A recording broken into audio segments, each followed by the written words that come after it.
JM in the AM on a Monday morning, and I am privileged and honored to have a special partner in our studio to conduct a conversation about some of the things that I experienced in Israel recently. Some of you may have been tuned in when I got into the discussion on the air in Israel about who would be an appropriate person to speak to me about what I saw, heard, and felt in Israel. And many people recommended and suggested Binyamin Segal. And sure enough, Binyamin Segal is here. Good morning, Binyamin. Good morning. Thank you so much for having me. It's such a pleasure to be here.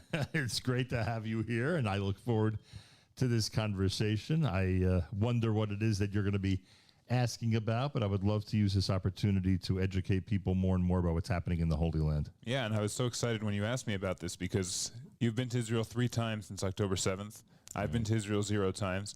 The only experience I've had with Israel is speaking to you while you're there and understanding what's going on the ground and seeing what people are going through and asking you what's happening. So I'm very, very excited to be able to learn more in a more formal setting as well. Appreciate that.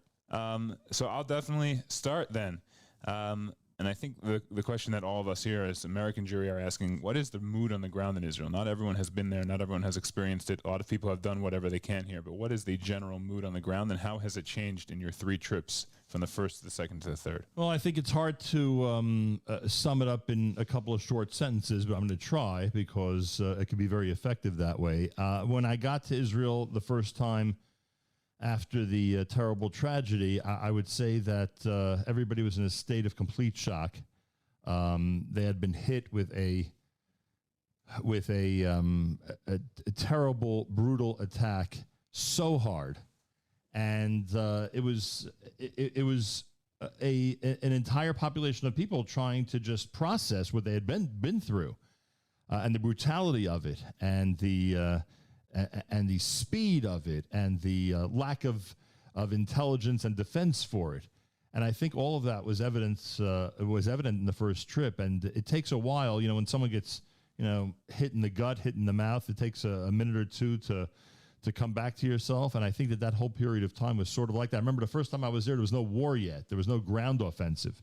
So it was really just everyone thinking about the hostages, the terrible episode they had all just been through, and thinking about when is this war going to start already, because there was such a desire to get things going in terms of, I don't want to use the word revenge, but in terms of justice against the enemy.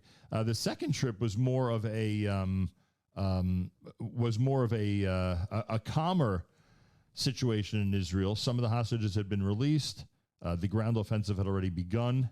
And people felt like there was, that victory was imminent. It may not be imminent, meaning, in a few days or a few weeks, but imminent, hopefully, in the long run, that the government and the army understands the reality of having to eradicate the enemy.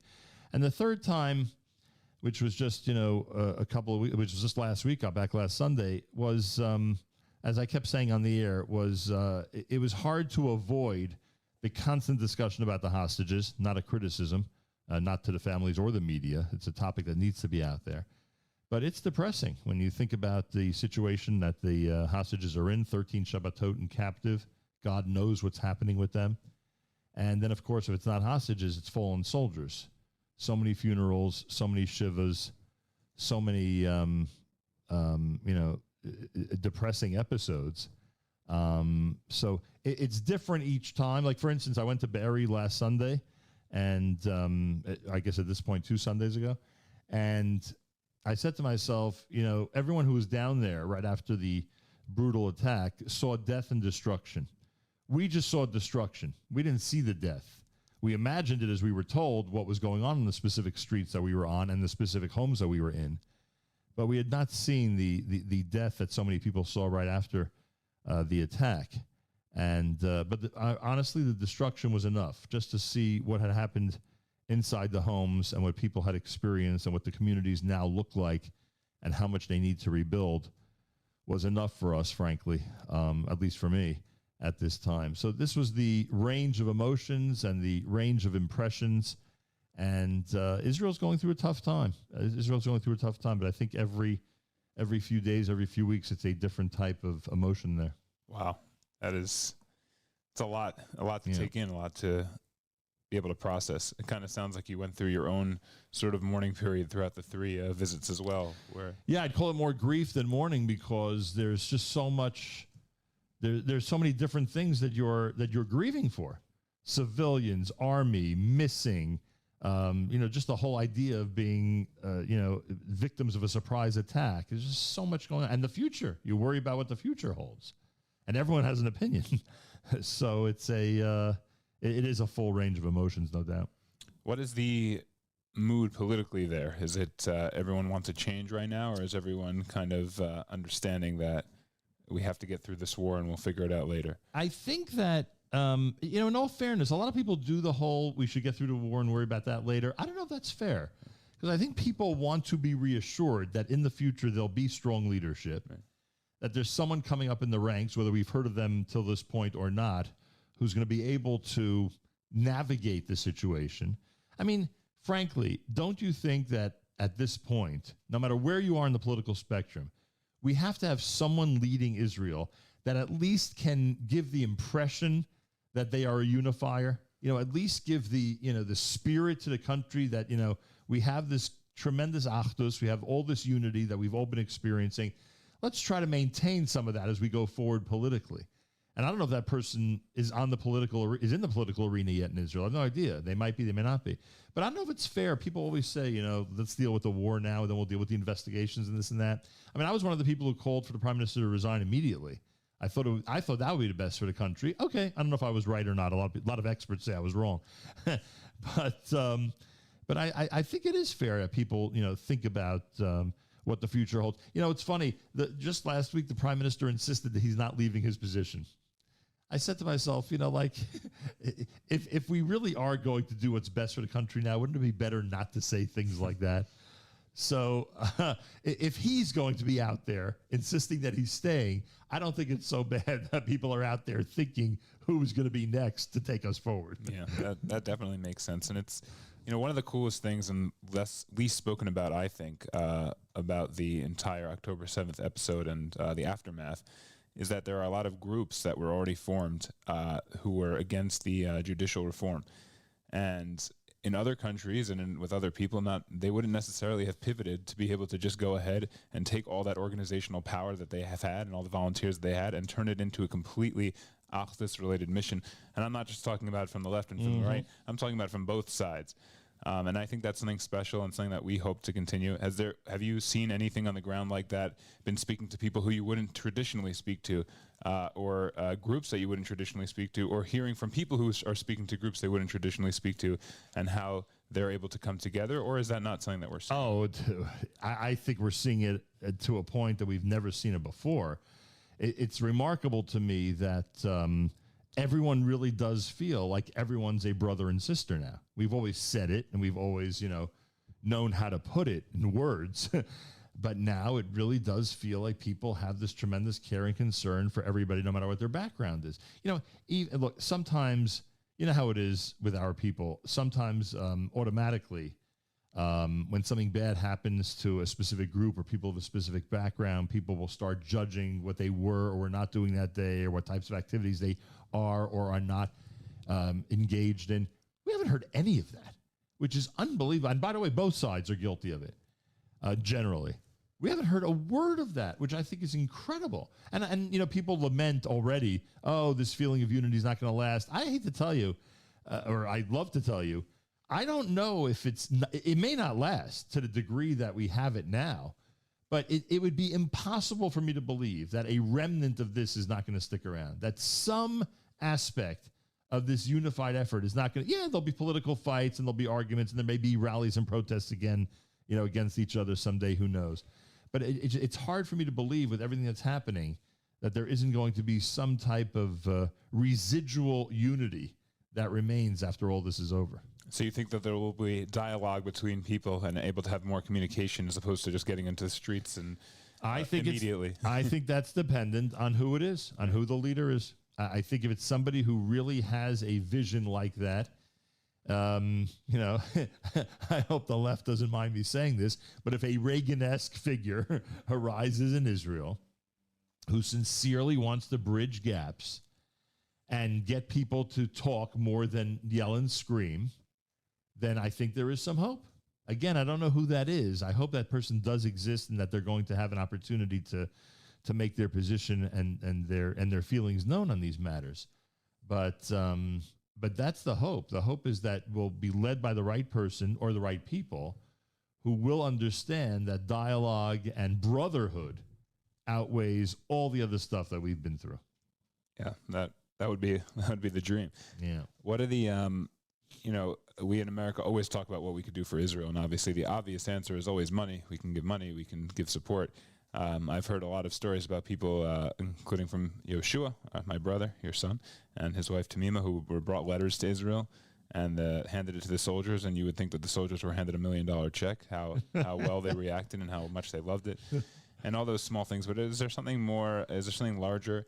Is there something different than the community can be doing, showing support, being there for people, traveling there, talking to people in Israel, checking in on your family? Is there anything that they could be doing that's... Well, I think people are checking in on their family and friends, thank God. I wish they'd be traveling more. I think it's sometimes you're there during the week where there's a lot of people. You think, oh, wow, look how much, travel's back, tourism's back. But I don't think that's true tourism to the level that we need it. I hope that returns. During wartime, it's hard to expect it, but I hope it returns. But it's funny with the soldiers, because when I saw the soldiers on the first trip, and I asked them about the letters, and they spoke about how meaningful it was to them. And back then, I had the same reaction. I was like, you don't just toss them in the garbage? Like, why on earth do you want letters from people in America? No, they hang them up on the bulletin boards of the base, in the mess tent, so to speak, so everyone could see them. Some of them actually go to sleep with some of these letters next to them. Like, they feel a tremendous connection to the children and to the adults around the world who are communicating with them and reassuring them and blessing them, etc. That's unbelievable. Look, what could people do? I would aside from the money, which you noted is pretty significant, thank God. I would love for people to do more advocacy in Washington and on a local level. I don't know how we can't mobilize. I don't know why we're not mobilizing people in every community in the United States to call the Red Cross every day. And again, I know the Red Cross, many people say that it's, as we say in Hebrew, a bracha levatala, but still, I think they need to be communicated to every day. The United Nations has to be communicated to. There's certain members of Congress, both those who are traditionally not favorable to Israel and those like John Fetterman, who has been, so out there in support of Israel. They need to be communicated with. They need to be told, what the truth is. And in Fetterman's case, they need to be complimented and thanked for what they've been doing. So I just wish people were a little bit more, if we're not going to travel to Israel en masse, then at the minimum, I would hope that they would, that people in our community would take that role on of just being in touch with members of Congress and being in touch with those agencies that are key, I think, on paper at least, in the release of our hostages. Yeah. That is something that everyone should really be doing, and it's free. It doesn't cost them anything. Yeah. It costs a couple minutes of time. Right. Everyone could find a few minutes to do that, and it's really, really important. Both the positive and the negative, by the way. You should be calling to think also, because there is nothing that they want to hear more is that when they're in a tough position and taking a really, really strong stance in a sometimes unpopular opinion in this country now, unfortunately, they should be thanked for their stance. No question. I want to pivot a little bit and just ask specifically about your trip. And there are a lot of missions going to Israel now from the States, and it's really, really amazing. I know a lot of people who have went on these missions, and they've talked about how life-changing it is. You've gone on your own sort of mission. It's unique in that it's your own with your, you bring 20,000 or however many people are there every single day with you, tens of thousands of people with you every single day on your mission. What was the most impactful moment of all three trips, and one that you carry with you today? Oh, boy. Well, it's hard not to, mention the visit to Be'eri and to Sderot. Sderot, because I'd been there so many times, and I've seen the community there so active. And I've passed that police station dozens of times, and now it's completely flooded. There's nothing there on that plot. So that's difficult. I saw pictures of which I think the New York Times printed, if I'm not mistaken, pictures of people being killed in Sderot at a certain bus stop area, literally just gunned down by the enemy. So I was there on the spot. And I think that was maybe that's the answer to your question. Those moments where I saw where the terrorists breached the gate in Be'eri, and I was standing on the street where they had no more room in the cars that were kidnapping people, so they just murdered them on the spot. Those, for some reason, that 3D experience of seeing the beautiful neighborhood and what's happened to it, that to me was very, very impactful. Even with being inside the safe rooms that people were killed in, and being in homes that were bulldozed so that the enemy can get to our brothers and sisters, and all those were, believe me, they left an impression. But that whole 3D approach, not seeing it in video or picture form, but being there on the street and imagining what had gone on there, being told what had gone on there, and then seeing it somewhat in front of you, it was a tremendous impact. I think my interview with the Israeli soldiers was was something that was very meaningful. Seeing the spirit of this generation of both Israeli and Americans who are now serving in the IDF is pretty remarkable. And that was certainly impactful. A lot of great moments. The Pollard interview and Tzvi Yechezkeli explaining all of this to us because he's such an expert on how Arabs think, and and is an expert at telling us how we have no idea how they think. So that was really cool. Those are some of the highlights. Wow. So I think one of the things that has been less spoken about, or people have not, I have not heard about it as much, is that there are there are kids, very young kids in Israel, and that there is a next generation that's about to go into the army. And I think that could be very scary for parents in Israel, for kids, for American parents whose kids want to make Aliyah. In a lot of ways, the last 20 years going into the army was a really amazing, beautiful thing, but it was a little less scary in that we weren't in an active war. Is there a message that you can take from the people of Israel, especially to American parents, whose kids are about to go into the army or are going to go in March, which is a big time to join? Is there something that you could say to them about any sort of chizuk or positive message? First of all, I'm uncomfortable with this because I've never had that experience of not sleeping at night, right. Which and I know people say, it's cliche-ish, but I have friends in Israel with kids in the army, and it's literal. It is very hard for them to sleep at night, especially the mothers. Yeah. And who could blame them? And there have been conflicts in the last, many years, even before this, where we've lost soldiers, and it's devastating. But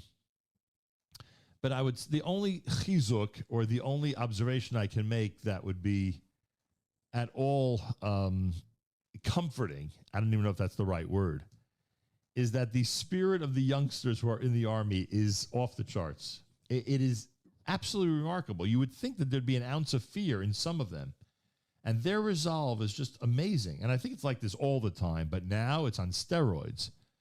Tzvi Yechezkeli, in the conversation that we had, I said to him that you've been quoted as saying that that you've observed that this group of soldiers is committed to this effort at a level you've never seen before. And he said that this group of soldiers was born before they were able to remember the Oslo Accords. They were born in an era post-Oslo Accords, disengagement time. And all they ever heard about was, they never heard of peace treaties. All they ever heard about was bus bombings and terror attacks and, every day waking up to more disaster. And therefore, they're very determined to go ahead and win this thing. Unlike some of the commanders, he said, who are of an older age and still can't shake the education they were given about the possibility of a two-state solution, etc. All right, so he's from a certain vantage point, so that's how he put it.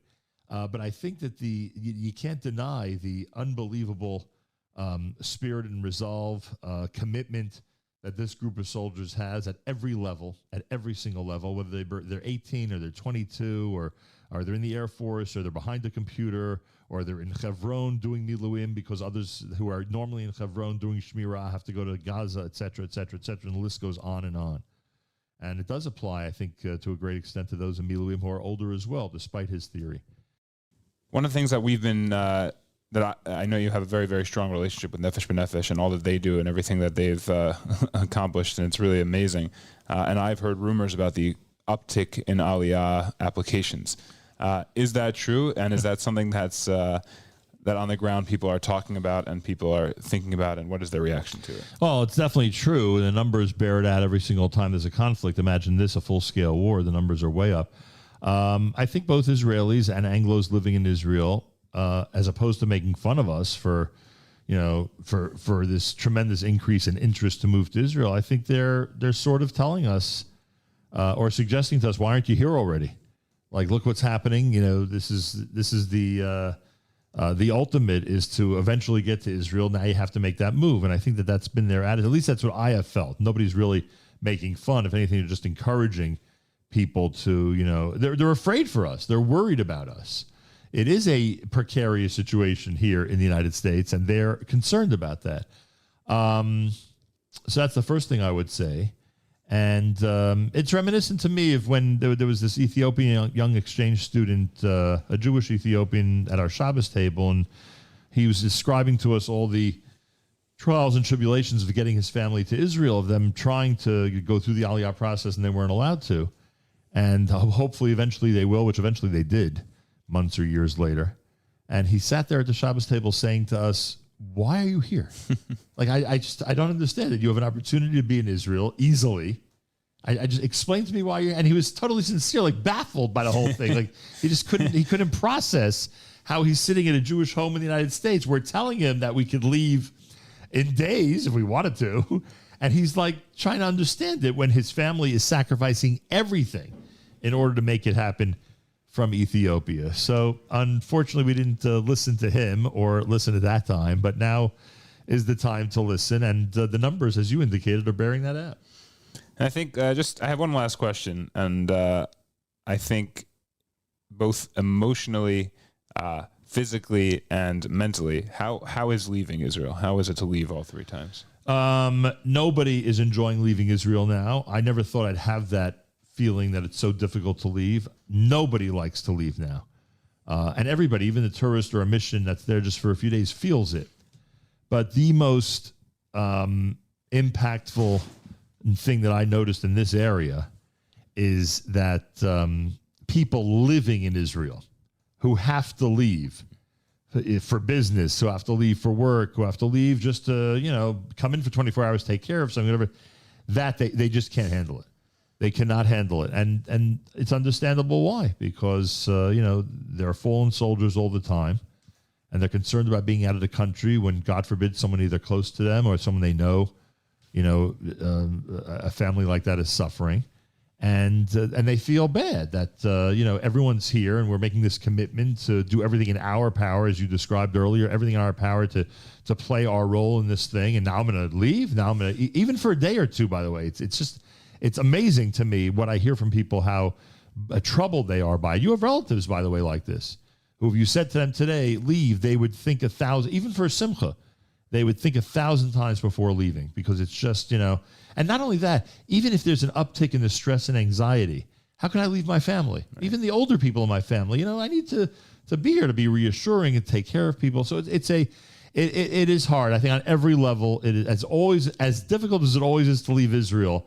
It's nothing like now. It is very, very hard to leave Israel.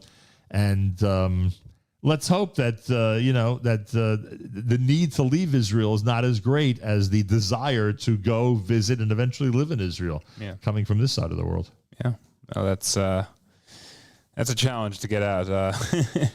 No question about that. It's a challenge to leave, and that's, I guess, a good thing in a lot of ways. And I really appreciate your time, Dad. Thank you so much for having me. Thank you very much. We always wondered who the best person was to elicit such responses about the trips to Israel, and we found the right man. So thank you, Binyamin.